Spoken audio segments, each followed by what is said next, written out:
868, ठीक है, 869, 870, ठीक है जी। ये 4 पेज मैंने आपके पास भेजे हैं, ठीक है जी। 867686 और 70, ये 800 करके मैंने आपके पास भेजे हैं, यानी कि 4 पेज भेजे। तो सबसे पहले देखिए, सबसे पहले हमने पढ़ा था यूरिनरी सिस्टम, ठीक है। अमराज तौलीद बोल, अमराज तौलीदो तौलीद बोल के बाद हमने पढ़ा था रेस्पिरेटरी सिस्टम, यानी कि अमराज तनफ्फुस। उसके बाद हमने पढ़ा अमराज हजम, निज़ाम हजम, यानी कि इंटेस्टाइनल ऑब्स्ट्रक्शन। और आज हम पढ़ रहे हैं पहले अमराज निज़ाम हजम का ही एक बचा हुआ है, अपेंडिसाइटिस, उसको पढ़ रहे हैं। उसके बाद हम पढ़ेंगे डिजीजेस ऑफ ब्लड, यानी कि खून की बीमारी। तो आज कुछ तो बचा हुआ हम पढ़ रहे हैं अमराज हजम, निजाम हजम का अपेंडिसाइटिस, क्योंकि अपेंडिसाइटिस जो बीमारी है वो आंत की बीमारी है, यानी कि निजाम हजम से मुतालिक संबंधित बीमारी है, ठीक है जी। तो 867 पे आप लोग खोल लीजिए। सबसे पहले अपेंडिसाइटिस यानी कि वर्मे जायदे और, वेरी वेरी वेरी इंपॉर्टेंट। ये आपको जो है पीडियाट्रिक्स यानी कि अमराज अतफाल में भी सवाल पूछा जा सकता है, और इससे मुतालिक आपको जो सवाल पूछा जा सकता है वो सर्जरी में भी पूछा जा सकता है, ठीक है। सर्जरी में भी हमने अपेंडिसाइटिस पढ़ाया है आपको। और मुआली जात में, मुआली जात में भी अपेंडिसाइटिस है, मुआली जात में भी, यानी कि 3 जगह कम से कम आपको ये सवाल पूछा जा सकता है। अमराज अतफाल यानी कि पीडियाट्रिक्स में, मुआलिजात यानी कि मेडिसिन में, और नंबर 3 जराहत, इल्मुल जराहत यानी कि सर्जरी में भी इससे संबंधित सवाल आ सकता है, जिसको अपेंडिसाइटिस कहते हैं, वर्मे जायदे और। अब देखिए वर्मे जायदे और किसको कहते हैं प्यारे बच्चों, वर्मे जायदे और किसको कहते हैं ये समझना जरूरी है। देखिए अपेंडिसाइटिस आप समझ रहे हैं, अपेंडिक्स जो है वो आंत का एक हिस्सा होता है, ठीक है। उसमें जब इन्फेक्शन हो जाता है उसको अपेंडिसाइटिस कह देते हैं, ये तो एक सीधी सीधी सी बात है। लेकिन इसकी जो यूनानी है वो वर्मे जायदे और है। वर्म कहते हैं इन्फेक्शन को, वर्म कहते हैं सूजन को, ठीक है। और वर्म वर्म इन्फेक्शन को, सूजन को कहते हैं, ठीक है जी। इन्फ्लामेशन को कहते हैं वर्म, ठीक है। जायद किसको कहते हैं, जायद कहते हैं एक्स्ट्रा को, ठीक है। मान लीजिए मेरी मुट्ठी में एक, तो जो रेत मेरी मुट्ठी में आ जाए वो मेरी मुट्ठी में है, बाकी जो रेत निकल के जा रहा है वो जायद है, यानी कि एक्स्ट्रा है, यानी कि फालतू है। जायद का मैंने एक्स्ट्रा, जायद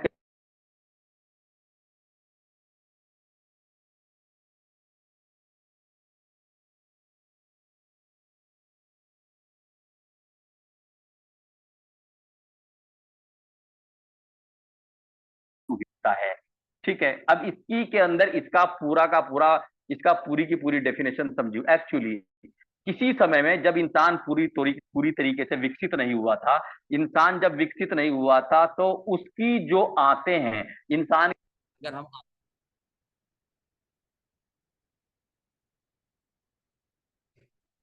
अगर हम इंसान के अंदर आंतों के सिस्टम को पढ़ें तो छोटी आंत स्मॉल इंटेस्टाइन और बड़ी आंत यानी कि लार्ज इंटेस्टाइन।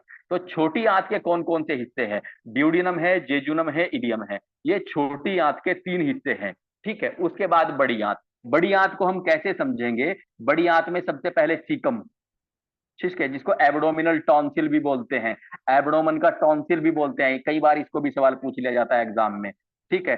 सबसे पहले क्या, सीकम, सीकम के ऊपर राइट साइड में जब बड़ी आंत ऊपर की तरफ चढ़ी, ठीक है, बड़ी आंत ऊपर की तरफ चढ़ी तो उसको बोलते हैं असेंडिंग कॉलोन। असेंडिंग यानी कि ऊपर चढ़ने वाला, कॉलोन, कॉलोन यानी कि बड़ी आंत, ऊपर चढ़ने वाला। उसके बाद राइट साइड से लेफ्ट साइड में बड़ी आंत आती है, उसको ट्रांसवर्स, क्योंकि वो एक लय में होता है, उसको ट्रांसवर्स कॉलोन बोलते हैं। फिर वो नीचे उतर जाता है बाईं तरफ, यानी कि एक तरीके से लेफ्ट साइड में, उसको डिसेंडिंग कॉलोन बोल देते हैं। और डिसेंडिंग कॉलोन बिल्कुल एकदम बिल्कुल जो है लेफ्ट साइड में आ जाता है, ठीक है।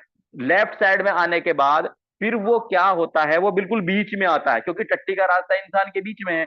तो जो घुमाव लगता है लेफ्ट साइड में नीचे की तरफ, तो उसको बोलते हैं सिग्मोइड कॉलोन। और सिग्मोइड कॉलोन में टट्टी के रास्ते से पहले, टट्टी के रास्ते से पहले जो सीधा भाग है इंटेस्टाइन का, उसको रेक्टम बोलते हैं। रेक्टम को अमहा मुस्तकीम बोलते हैं, और सबसे आखिरी जो हिस्सा होता है जहां से टट्टी निकल जाती है उसको एनस बोलते हैं, यूनानी में मिकाद बोलते हैं। ये है पूरा एक तरीके से इंटेस्टाइनल सिस्टम। ठीक है।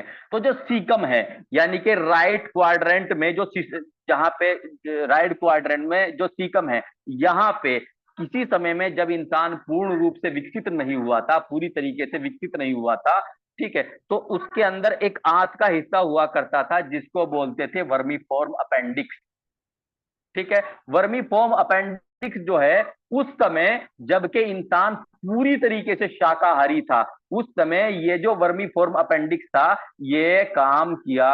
जब आदमी साग सब्जी पत्तियां खा करके गुजारा करता था, तो ये जो वर्मी फॉर्म अपेंडिक्स है ये इंसान का पूर्ण ये काम करता था, यानी कि इसमें को भी स्टूल यानी कि टट्टी गुजरा करती थी उस समय में, जबकि आदमी का पूर्ण रूप से विकसित नहीं हुआ था। और ये जो वर्मी फॉर्म अपेंडिक्स नाम की जो आंत है ये काम करती थी। जैसे जैसे आदमी जो है विकसित हुआ, आदमी खड़ा होकर चलने लगा, उसने सब कुछ खाना शुरू कर दिया। उसने सिर्फ पत्ते ही नहीं खाए, साग सब्जी ही नहीं खाई, कंदमूल ही नहीं खाए, अपितु उसने जानवरों का भक्षण भी करना शुरू कर दिया, और उसने जीव जंतु को भी अपना भोजन बनाना शुरू कर दिया।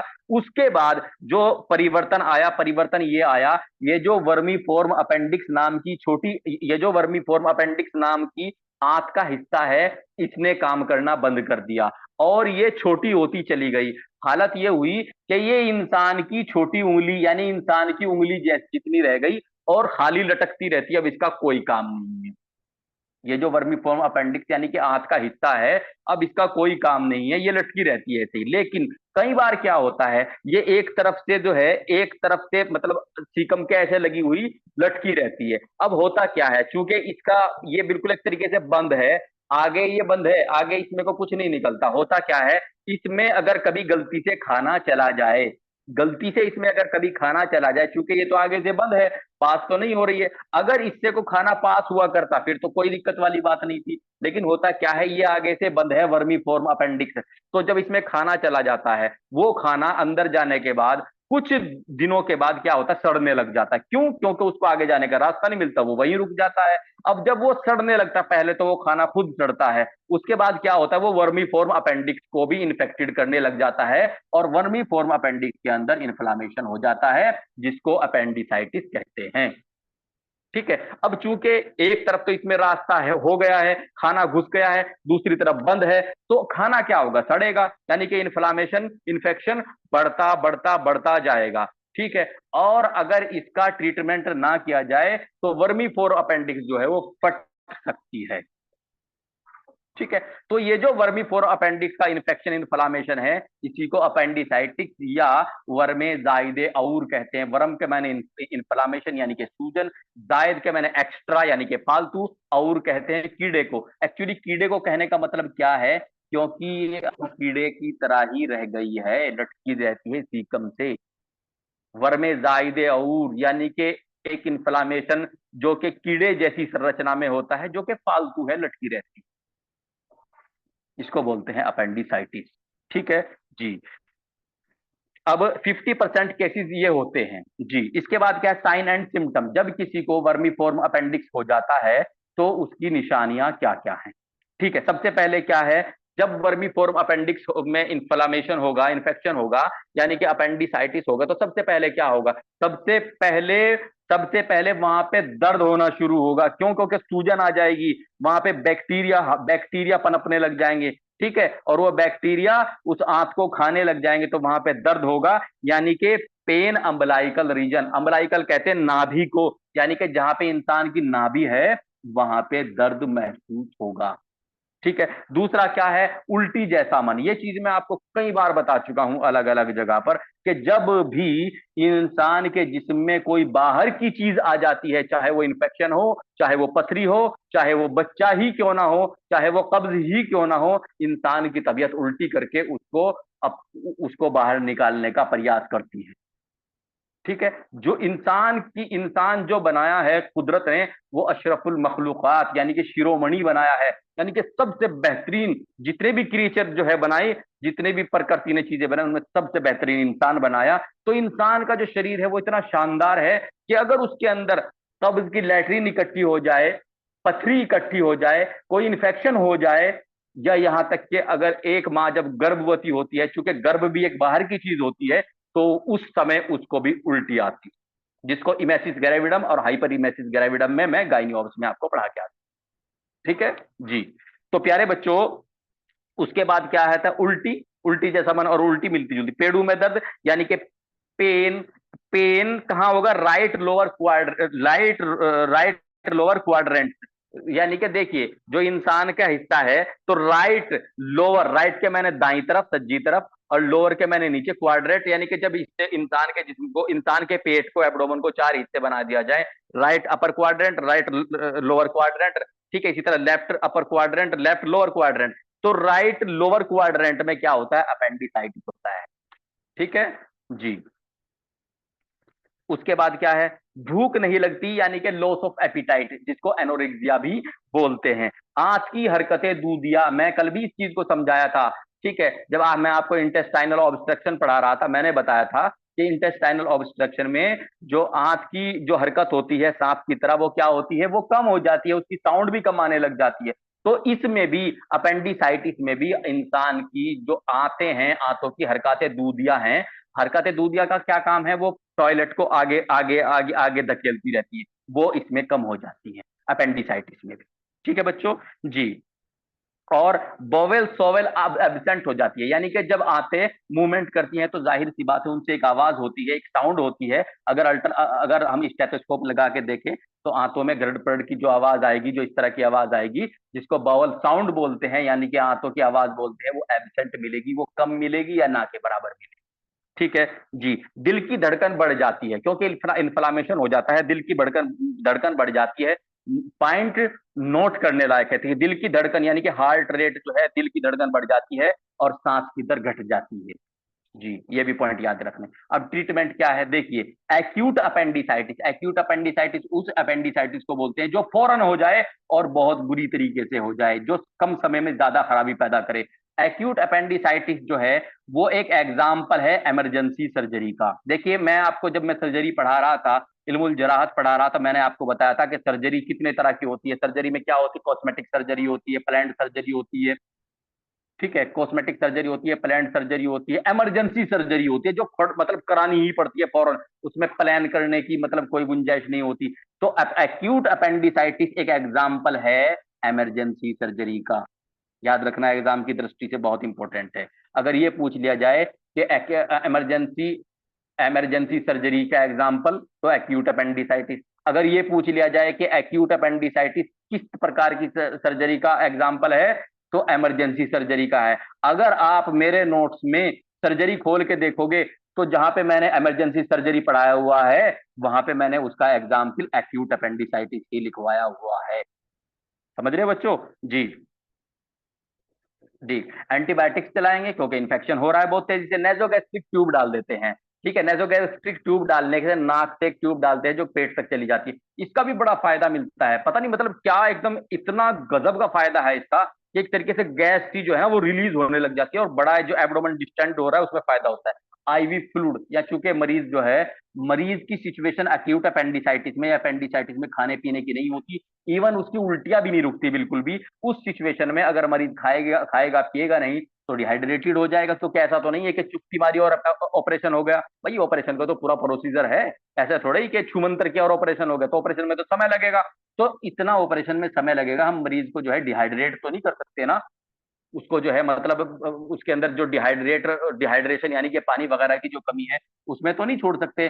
तो आईवी इन्फ्यूजन यानी कि ड्रिप वगैरह लगाते हैं, ये इसका ट्रीटमेंट। अब डिजीज ऑफ ब्लड, ये जो अभी आपने अपेंडिसाइटिस पढ़ा है, ये निजाम हजम, ठीक है, यानी कि डाइजेस्टिव सिस्टम से संबंधित बीमारी थी। जिस तरीके से कल हमने इंटेस्टाइनल ऑब्स्ट्रक्शन पढ़ा था, क्यों है ये डाइजेस्टिव सिस्टम से, क्योंकि ये आंत में इन्फेक्शन है, एक आंत का ही तो इन्फेक्शन है, वर्मिफोर्म अपेंडिक्स एक आंत ही तो है, आंत का हिस्सा ही तो है। वर्मे जायदे और बहुत ज्यादा इंपॉर्टेंट है एग्जाम की दृष्टि से। और कोई परीक्षा ऐसी जाती है, मतलब अगर 2 साल लगातार परीक्षा जा रही है, एक साल ये आ ही जाता है। ये इतना इंपॉर्टेंट है, आप इसकी इंपॉर्टेंस समझ सकते हैं। अगर 2 साल एग्जाम हुआ, मतलब अब एग्जाम हुआ, अगर इस या तो इस साल ही आ जाएगा, अगर इस साल नहीं आएगा तो अगले साल आ जाएगा। इतना ज्यादा इंपॉर्टेंट है अपेंडिसाइटिस। जैसे कि एनाटमी में फीमर, एनाटमी में फीमर इंपॉर्टेंट है ना, ठीक है, इसी तरीके से सर्जरी में, मुआलिजात में, पीडिया में अपेंडिसाइटिस इंपॉर्टेंट है। इसको अच्छे से याद कर लेना, ठीक है जी। इसमें एक पॉइंट मैं और बताऊंगा आपको, लिखना फिलहाल मेरे ध्यान नहीं रहा, उसको मैं जो है ग्रुप में डाल दूंगा, आप वहां से लिख लेना, ठीक है। अब हम पढ़ते हैं डिजीज ऑफ ब्लड, यानी कि खून से संबंधित।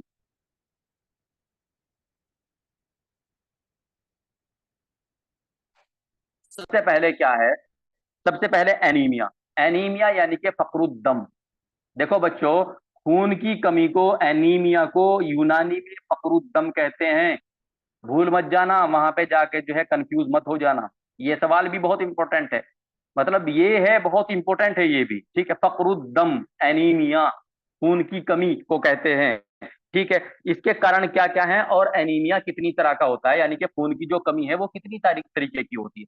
सबसे पहले क्या है, न्यूट्रिशनल एनीमिया, यानी कि अगर खाने पीने की कमी की वजह से पोषक तत्व कम लिए जा रहे हैं, उसकी वजह से अगर एनीमिया हो रहा है, खून की कमी हो रही है, तो उसको न्यूट्रिशनल एनीमिया बोलते हैं, ठीक है जी। दूसरा क्या है, हिमोलाइटिक एनीमिया। हिमोलाइसिस, हिमोलाइसिस एक प्रोसेस है, एक क्रिया है जिसके अंदर क्या होता है, आरबीसी क्या है, आरबीसी के अंदर हीमोग्लोबिन भरा होता है। बैग ऑफ हीमोग्लोबिन किसको बोलते हैं, आरबीसी को बोलते हैं। अब जब आरबीसी टूटते हैं तो जो हीमोग्लोबिन है वो रिलीज हो जाता है, निकल जाता है। और हीमोग्लोबिन का क्या काम है, ऑक्सीजन को कैरी करता है, यानी कि ऑक्सीजन जो है वो, ऑक्सीजन जो है वो हीमोग्लोबिन के ऊपर ही सवार होता है, हीमोग्लोबिन ही से बाउंडिंग करता है, और वो बॉडी के हर हर हिस्सों में होता है, और हर हर कोशिका को जो है ऑक्सीजन मिलती है, ठीक है बच्चों जी। तो हिमोलाइटिक एनीमिया यानी कि जब आरबीसी, आरबीसी की लाइफ कितनी होती है, नॉर्मल 120 दिन होती है, यानी कि एक स्वस्थ आरबीसी जो है 120 दिन के बाद क्या होती है, ब्रस्ट हो जाती है, फट जाती है, ठीक है। कहाँ फटती है, स्प्लीन में फटती है, तिल्ली में फटती है, जिसको यूनानी में तहाल कहते हैं, ठीक है, 120 दिन के बाद। लेकिन अगर ये 120 दिन के बजाय 100 दिन पे फटने लग जाए, 80 दिन पे, समझ रहे हैं, 100 दिन पे या 80 दिन पे फटने लग जाए, तो इसको हीमोलाइटिक एनीमिया कहते हैं। इसको क्या बोलते हैं, हीमोलाइटिक एनीमिया कहते हैं बच्चों। एक मिनट,